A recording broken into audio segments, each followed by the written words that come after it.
ku soo dhawaada sheekada maalmihii tagay qaybteeda saddexaad. waxaa qoray sheekadan wariye Maahir Jaamac Aadam. qaybtan waxaa codeynaya anigoo ah Ciise Maxamuud Ciise.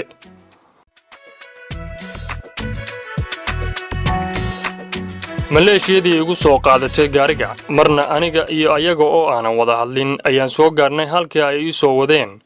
waxaana meesha ku diyaarsan dhowr qof, ugu yaraan 4 ruux oo uu ka mid yahay ninkii xukumayay magaalada.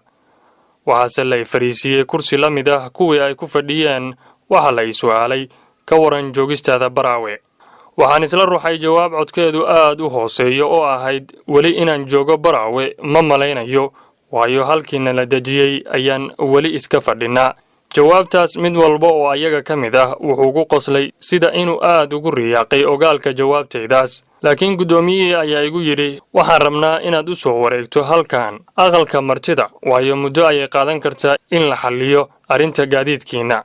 ujeeddadu waa inaan ka soo dhex baxo rakaabkaygii oo aan anigu helo soo dhoweyn gooni ah, laakiin arrinkaas aad baan uga cudur daartay oo waxaan codsaday inaan ku faraxsanahay la joogista asxaabtaydii iyo rakaabkii aan wada soconnay.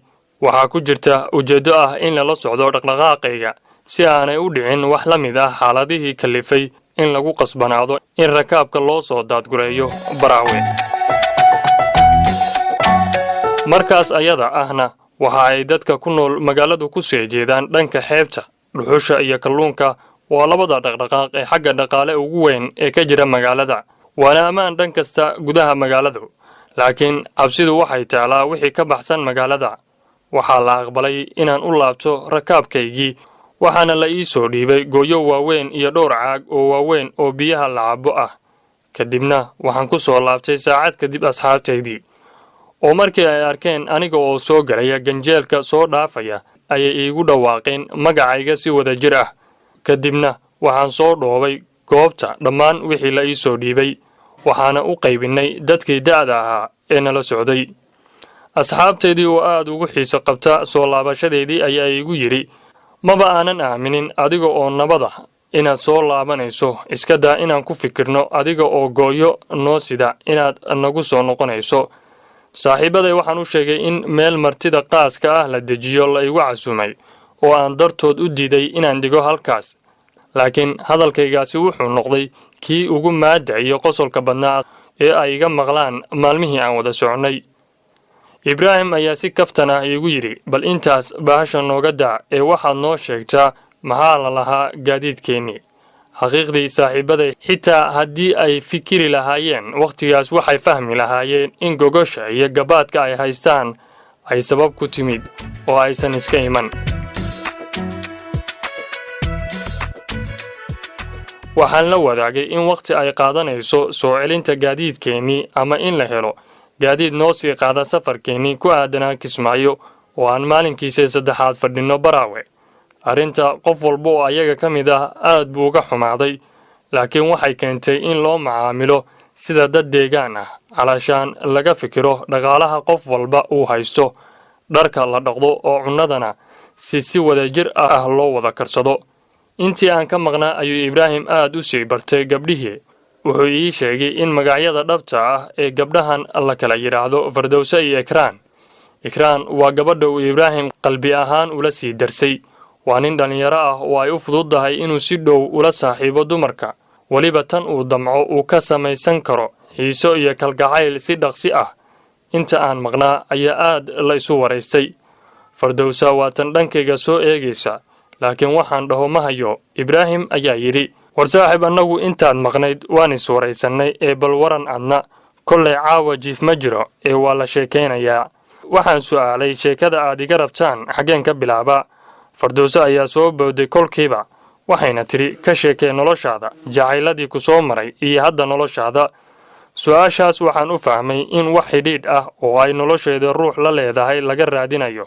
haddana ma ihi ruux geesi ah oo su'aashaas noocaas ah uga jawaabi kara Fardowsa. laakiin waxaa jira wax qanaca Fardowsa iiga ahmiyad badan oo aan golaha kaga faani karo caawa. saaxiibayaal, noloshayda jacaylkii u horreeyay waxay dareentay sanad ka hor. isla sanadkaas ayaana guursaday gabadhtii ugu quruxda badnayd gobolka aan joogno. weliba haatan waa xaamilo 4 bilood ah. waxay sidaa cunugu igu horreeyay ee dunidan dusheeda igu dhihi lahaa aabe. walow aanay jawaabteedu dad oo dhan wada farxad gelin haddana waxaa lagu qasbanaaday in la ii wada hambalyeeyo nin oday ah oo meel aad noogu dhow ay darin u jaallo dhegaysanayana sheekadeenna ayaa yidhi waryaa waa inaad gabadhaas ilmaha kuu sida aad xajisaa oo aad nin rag ah noqotaa intaan la dhacay hadalkiisa ayaan si qiiro leh u idhi adeer wallaahi dunida ayaan u jeclahay hadalka markuu halkaas marayo ayay Fardowsa kacday waxaana ka daba kacay Ikraan oo lama filaan u aragtay kicidda Fardowsa Ibraahim oo isna sii kacaya ayay Fardowsa caag meesha yaalay biyo ay cabto ka shubatay kuna soo laabatay fadhigeedii maba ahan jawigu sida ay moodayeen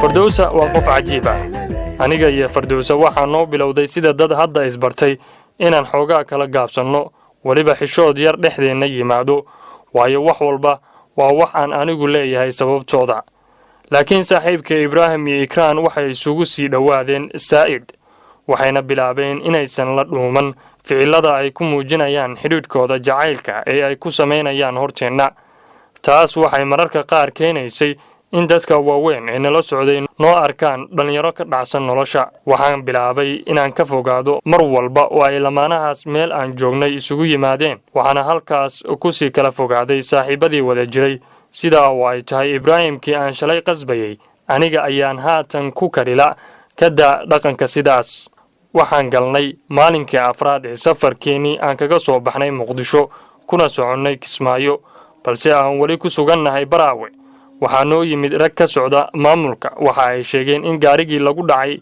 hiijo maxaad la soo celiyay laakiin kii laamiga laga leexsaday ee rakaabka badi hantidiisana saarnayd wali lala yahay waa ay ku maqan yihiin ciidan loo diray hawshaas marka waxaana la siiyay inaan kala dooranno in gaarigan la soo celiyay rakaabkiisu ay raacaan oo gaari ciidan ah oo sagootiyana lagu daro sidaana ku baxaan iyo in la iswada sugo ilaa maalin ama 2 maalmood oo lagu soo celinayo gaariga hawdka ay kula maqan yihiin maleeshiyadu halkaas waa kala doorasho adag marka loo eego dhalinyaradan saaxiibada ah ee maalmaha wada joogay dhinaca kale cabsida jidka laga sheegayo oo ah wax aanay naftu u bareeri karin haddana go'aanka annaga rakaabkii ah baana laga sugayaa la soco qaybta afraad ee sheekada maalmihii tagay